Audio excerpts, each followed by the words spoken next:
आप साहब ਤੁਸੀਂ वैसे पूछना तो बड़ा कुछ ਤੁਹਾਡੇ ਕੋਲ ਚਾਹੀਦਾ है। I have a lot to ask you, but Eid कैसे, जाहिर बात है शादी के बाद तो बंदे की ईद वैसी हो जाती है, स्टैंड अप सिट डाउन, है जी नहीं मुझे थोड़ा सा शायद ये एडवांटेज रहा है कि क्योंकि थ्रू आउट आप कैरियर में खेलते रहे हैं, मुझे जो मेरी लास्ट 2-3 ईदें हैं वो प्रॉब्ली मैंने घर पे गुजारी हैं, उसके अलावा फैमिली के साथ। अदरवाइज हम लोग ऑन टूर्स मोस्टली रहे हैं क्योंकि नेशनल ड्यूटी होती थी। लेकिन अब अच्छा लगता है ज़रा, बिकॉज मेरे वाले साहब की डेथ के बाद I have to take care of everything. आप बड़े हैं? हाँ मैं बड़ा हूँ, तो वो फिर मुझे सारी चीज़ें जब करनी होती है तो वो एक रिस्पॉन्सिबिलिटी है जो वो मेरे पे आ जाती है। अच्छी चीज़ ये है कि जो छोटा भाई है वो इन सपोर्ट मेरे साथ खड़ा होता है। उस बेचारे को मैंने लाइन हाजिर किया होता है कि तुमने ये काम करने, बिकॉज आई एम अवे, और ये सारा मतलब बकरा भी अभी भी वही बकरे ले मतलब बकरे भी वही लेकर आया। और अभी क्या कहते हैं कुर्बानी वाले दिन भी उसी को आगे करता हूँ यार, बस मैं सुबह सुबह जाके कुर्बानी करवा के वहाँ पे बैठ जाता हूँ। मोस्ट प्रोबेबली थोड़ी देर बाद सो जाता हूँ, जिससे सारे कह रहे हैं you sleep, right? हाँ, तो I take my sleep at that time। नहीं, सुबह मतलब बेगम साहिबा से मिलते हैं, उन्हें ईद देते हैं आप? या ईद ऑब्वियसली देता हूँ, अब मैं बड़ा हूँ तो फिर वो सबको ईद देनी पड़ती है, लेकिन ऑब्वियसली जब आप सुबह आपके पैसे आपके पास है कि उनके पास नहीं है? नहीं, वो मैंने नहीं रखे हुए उसके पास। अच्छा, वेरी गुड। उसके पास सिर्फ कार्ड है, मुझे बिल आता है। वैसे तो देखे अच्छा वो आपने कहा जबरदस्त, ठीक, वैसे वो भी ठीक है, मतलब ठीक इंडिपेंडेंस है ना जी। इंडिपेंडेंस बिल्कुल जी, वो मुझे तंग ही नहीं करे, उसके पास कार्ड है बस। मुझे जब मुझे कोई झटका लगता है तो मुझे समझ आ जाती है कि झटका लग गया। तो झटके के बाद आपके एहसास क्या होते हैं? मतलब आप थोड़ी देर उस बिल को देखते रहते हैं या उस मैसेज को देखते रहते हैं जो आता है? ये बात शो में करनी तो नहीं चाहिए, लेकिन कर देते हैं ईद के हवाले से। तो मैं ना अपनी वाइफ को जब भी किसी भी टूर्स पे जाना ये वो, तो मैंने उसको पैसे वगैरह दे देना बाहर के, ये रखो ना। तो जब उसने आना ना, उससे मुझे आके 2 दिन बाद कहना कि मैंने आपको पैसे और चाहिए ना, तो मैंने उसकी तरफ एक दफ़ा देखना, फिर मैंने कहा यार मैंने तो तुम्हें इतनी अमाउंट के पैसे दिए थे, वो लगे कहाँ हैं? कहती है वो लग गए कभी बच्चों के कपड़ों में, कभी खाना खाया, ये वो ऐसे वैसे। मैंने कहा यार ये मुझे कुछ समझ नहीं आ रही, गए किधर, मतलब लिया क्या तुमने? लिया क्या? उसके बाद ना उसने जब मेरे से नेक्स्ट टाइम पैसे लेना, उसके बाद उसने ना 1-1 रुपए की रसीद अपने पास रखी। उसने कहा नेक्स्ट टाइम पूछोगे ना ये रसीदें पकड़ लो। एक होता है रसीद रखनी, एक होता है रसीद मुंह तुम्हारी तो वो ना रसीदें लेके ना मेरे सामने रख देती है कि ये अब देख ले ये हुआ। वो बड़ी अखीर रिजेंटमेंट होती है खवातीन की, बहुत साहब चाहिए ना ले लो। हाँ जी, लेकिन वो लगता बुरा जरूर है उस वक्त कि यार ये तो बेइज्जती सी हो रही है, लेकिन बाद में मैं कहता हूँ नहीं ठीक है, अकाउंटेबिलिटी है। अच्छा, अरे ये काम वैसे जारी है अभी भी कि आप मतलब बेगम साहिबा को आपको वो कहेंगे चलिए आपने इतने पैसे दिए थे, ये इधर लग गए? नहीं, मतलब उसके पास एक कार्ड है, वो कहती है कि मुझे आपसे पैसे मांगना पसंद नहीं है, तो उसने मेरे ही बैंक अकाउंट का एक कार्ड जो वो क्रिएट किया हुआ है, वो मैंने कहा कि जब भी वो कहीं पे जाती है मैंने आज ये कर दिया वो कर दिया, मैं कहता हूँ जी हाँ ठीक है। और उसको क्या कह सकते हैं? नहीं, आप कुछ नहीं कह सकते। मतलब आप खुद शादीशुदा, आपने वाकया सुनाया था कि आपसे पूछ लिया था तो देखिए कुछ सवाल ऐसे होते हैं जो किसी शादीशुदा आदमी को नहीं पूछने चाहिए अपनी बेगम से, ठीक है, वो गलत सवाल है। वो कहते हैं ना, और मैंने कहीं सुना था there can't be a right answer to a wrong question, तो वो उसका सही जवाब ना मिले, इससे बेहतर होता है कि आप अपनी इज्जत अपने पास रखें, और खासतौर पर शादीशुदा आदमी को ये सवाल पूछने चाहिए, इससे रिलेटेड तो बिल्कुल नहीं पूछने चाहिए। तो वो बस इसी तरीके से अम्मी से मुलाकात होती है, फिर वालिद साहब हैं वो फौत हो चुके हैं, उनकी कब्र पे जाना होता है। उसके बाद वहाँ से होकर फिर आप जब कुर्बानी करवाते हैं, फिर कुर्बानी का गोश्त बांटना, फिर मेहमान आ जाने कोई आपकी तरफ, नाश्ता हमारी तरफ होता है मोस्टली, क्योंकि अम्मी ज़रा पाए शाय और वो कलेजियाँ बना देती हैं, तो फैमिली मेंबर्स आ जाते हैं, फिर हम उधर से कंटिन्यू करते हैं। Like a massive meat eater के भी खाना है मतलब? नॉट रियली, मैं कुर्बानी का गोश्त नहीं खाता टू बी ऑनेस्ट। अच्छा, हाँ, मतलब जो 3 दिन है रेड मीट नहीं खाते आप? नहीं, मुझे वैसे एक शुरू से आदत नहीं है, मतलब मैं वैसे आई लव मतलब गोश्त वगैरह हो तो मुझे बहुत पसंद है, लेकिन आप कुर्बानी का मैं नहीं खाता। हाँ, वो I felt like that way कि उन लोगों के लिए। अच्छा, बंदा होवे फास्ट बॉलर और फिर 1 भी स्टार जाए, फिर एन जनाब आनियाँ जानियाँ भी हों, और मैं ज़रा शादी से पहले और शादी के बाद भी मैं पूछूंगा, वो तो खैर ज़्यादा ख़तरनाक होगा आपके लिए। कितनी दफ़ा मतलब आपने कहा यू आर एन ऑ of somebody's you know beauty, और कि यार कमाल ही है भाई, इतना ना सोचो? ऐसे नहीं, ऐसे गुजरा है टाइम, इसमें वो नहीं है, टाइम गुजरा है ऐसा, और बड़े बड़े खूबसूरत लोग देखे हैं, मर्द भी और औरतें भी, और obviously you do get attracted towards them, ठीक।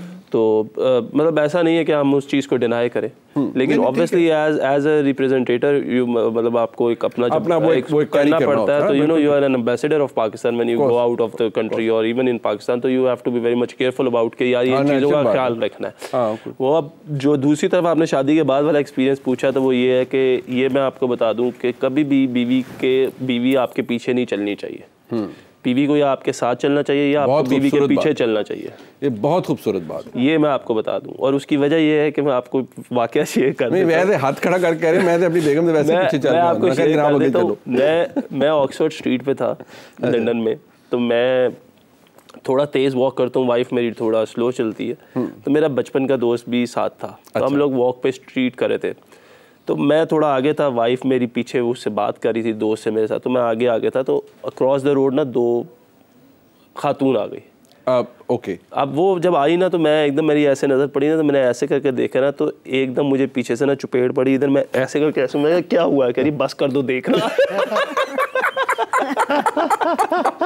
ओए होए होए होए, ये कहते हैं औकाबी निगाहें आपके पीछे थी। मतलब मैंने इसलिए कहा कि कभी भी वाइफ आपके पीछे नहीं चलनी चाहिए, आपको पीछे होना चाहिए। मैं मुझे पीछे हो रही लॉजिक समझ रही थी। अच्छा, मैंने तो कहा इसके आप उसकी अजमत में चले, मैं वो अजमत में चले गए। अरे अजमत नहीं है, इसमें होशियारी ज्यादा है, चौकीदारी ज्यादा है कि आप इसमें दुनियादारी भी ज्यादा है, चौकीदारी भी है कि आप सर्वेलेंस में रहने से बेहतर है कि आप खातून खाना आगे रहो और बाबर आज़ साहब पीछे आंखें ठंडी कर रहे हो। और नहीं, और मजेदार बात है, जब उन्होंने देखा वो भी हंस रही थी। मैं यार ये तो बड़ा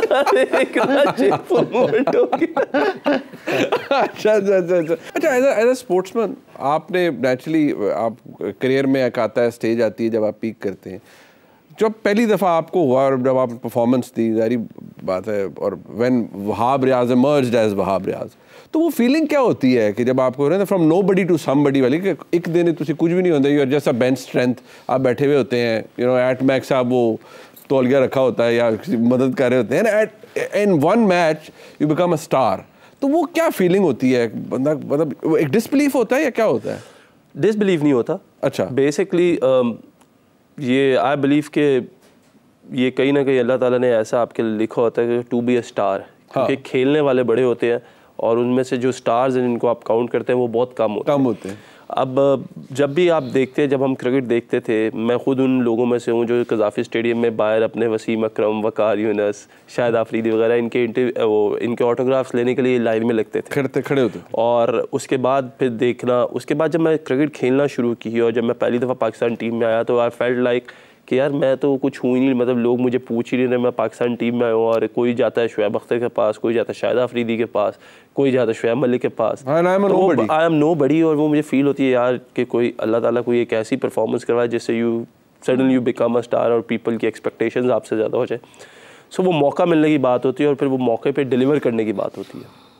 सो once you deliver then you get that stardom कि यार ये तो ही somebody, people start to notify you कि यार ये नोटिस करते हैं। आपके अंदर मौका कौन सा था, लाइक जब आपको लगा कि यार आई थिंक लाइफ चेंजिंग था कि 2011 वर्ल्ड कप सेमीफाइनल, जब शुएब भाई जो थे वो ऑलमोस्ट अपने करियर के एंड पे थे, उन्होंने रिटायरमेंट ले ली थी और इंडिया से हमारा मोहाली में सेमीफाइनल था 2011 के वर्ल्ड कप का। उधर आई थिंक के लाइफ चेंजिंग स्पेल था वो मेरा, क्योंकि एक तो काफ़ी ज़्यादा मीडिया में शोर था, I was new to the team और अभी मतलब वो क्या कहते हैं कि आप अपने पाँव जमा रहे होते हैं। हाँ। और शुएब अख्तर जैसा बॉलर तो सारी दुनिया को ही पता था कि वो शुएब अख्तर है। और उस टाइम पे उनको वो मैच नहीं खिलाना और मेरे पे वो ट्रस्ट करना और फिर मेरा वहाँ पे इंडिया के ख़िलाफ़ सेमीफाइनल में 5 आउट करना, डिलीवर करना, I think that was the game changing for me. और अरे जब पहली विकेट ली उस मैच में, तो उसके बाद ये था, वो होता है ना कि यार एक होता है नहीं, और ऑन द बॉल और एक के बाद एक, तो वो थोड़ा सा मैं बताता हूँ कि जब ये हो रहा था तो मतलब मुझे पहले 2-3-4 मैच नहीं खिलाए गए, उसके बाद मुझे खिलाया तो 2 मैच अच्छे थे, एक बुरा हो गया और फिर जब सेमीफाइनल आया तो बहुत ज़्यादा बस क्रिएट हो गई। तो उन्होंने, जब मैं गया ग्राउंड में खेलने तो शुएब भाई नहीं खेले, तो उन्होंने आके एक तो मुझे बड़ा उन्होंने किया कि यार कोई बात नहीं, तुम खेलो या मैं खेलूँ, पाकिस्तान को जीतना चाहिए। जब शुरू किया तो मैं इंडिया में पहली दफ़ा खेल रहा था और इतनी बस थी कि आपको कुछ सुनाई नहीं दे रहा था, शोर ही शोर था। मैंने उस जैसा एटमॉस्फेयर कहीं नहीं देखा, इवन के अपने भी ग्राउंड में मैंने उस तरीके की पार्टिसिपेशन नहीं देखी, जो हॉस्टिलिटी भी एक फील होती है, वेरी वेरी मच। तो हमारी बॉलिंग आ गई, उन्होंने शुरू किया। मैं, रज़ाक भाई और गुली भाई 3 बॉलर थे। उन्होंने पहले ओवर में गुली भाई को 5 चौके मार 5 चौके मार दिए, उधर से रज़ाक भाई को मारा, फिर गुली भाई को मार पड़ी। अब लोग इतना ज़्यादा वो शाउट करें और चीयर करें, और मेरे दिल में चल रहा है शोएब अख्तर बाहर बैठा है, मेरा पिछला मैच अच्छा नहीं गुजरा, हाँ। मेरा आज ये सेमीफाइनल है। वो इवेंचुअली जब आया ना, तो लोगों ने जब शोर मचाया, मुझे भी लोगों ने थोड़ा सा वो स्लेजिंग नहीं की, लेकिन उन्होंने छेड़ना शुरू कर दिया, हाँ जी ऐसे करके। तो मैं अपनी नर्व्स कंट्रोल कर रहा था, तो इतनी देर में बॉलिंग के लिए उन्होंने मुझे बुलाया तो मुझे मिसबा भाई कहते हैं, यार इसको बाउंसर ज़रूर मारी। अच्छा, कौन था on the other and? Sehwag. अच्छा, अभी तक दोनों ने बाउंसर नहीं किया, इन्हें बाउंसर ज़रूर करी। और अब सहवाग और गंभीर खेल रहे थे। हम लोग आई थिंक देवर पहले 4-5 ओवरों में देवर 50+ वनडे में। अच्छा। तो अब मैं जब बॉलिंग करना है, मैंने सोचा यार अगर उमर गुल जैसे बॉलर को, because he was also one of the best bowlers Pakistan have produced, मैंने कहा अगर इनको मार पड़ेगी, मुझे भी पड़ जाएगी तो क्या हो जाएगा। तो मैंने डाउन साइड पहले ही सोच लिया कि क्या होगा, लोग यही कह सकते हैं। खैर वो मैंने शुरू किया, तो इवेंचुअली ऐसा हुआ कि एवरीथिंग वाज अकॉर्डिंग टू कि ये स्क्रिप्ट लिखा हुआ है। अच्छा, कि मैं आया, मैंने 2 बॉल किए, वो आया, एकदम बॉल पड़ा, वो अंदर आया, सहवाग आउट हो गया, कोहली आया, वो आउट हो गया। युवराज के लिए मैं पहले से कह रहा था, लेफ्ट हैंडर है, यॉर्कर अच्छा लगता है मेरा उसको, कि अगर इसने मेरा पहला बॉल खेला तो मैं यॉर्कर मारूंगा, तो मैं उसको आउट कर लूँगा। तो ऐसे लगा था कि अल्लाह ताला ने ना हर एक चीज़ को बड़ा स्क्रिप्टेड रखा हुआ था। अब टू बी वेरी ऑनेस्ट, अगर आप मेरे से पूछे, मुझे नहीं पता था कि मैं उस दिन क्या कर रहा हूँ, but it was so much scripted कि वो इवेंचुअली जो है ना एकदम परफॉर्म करना शुरू किया, और फिर एकदम वो जो थी ना वो बज़ क्रिएट हो गई कि यार ये जो है कि भाई तो बंदा है। एक बात कि आपका ये इंप्रेशन ठीक है कि you're an angry young man in the field का मतलब एग्रेशन होता है। ट्रू है। एक तो ऐसी PSL में हमने देखा था ना, वो तो जो फ्रेंच आपने बोली थी, वो तो हम उसकी ये थी कि अहमद जो था वो ड्रॉप हो गया था एशिया कप के लिए, वो ड्रॉप हो गया था। और शायद भाई क्योंकि उसके बहुत बड़े सपोर्टर थे, तो उन्होंने बड़ा सपोर्ट किया, वो परफॉर्म नहीं कर रहा था, तो इवेंचुअली खुरम को आना पड़ गया। अब अहमद और उनकी टसल थी, अहमद मेरे साथ बहुत अच्छा था ग्राउंड में, मतलब वैसे भी दोस्ती बहुत अच्छी थी।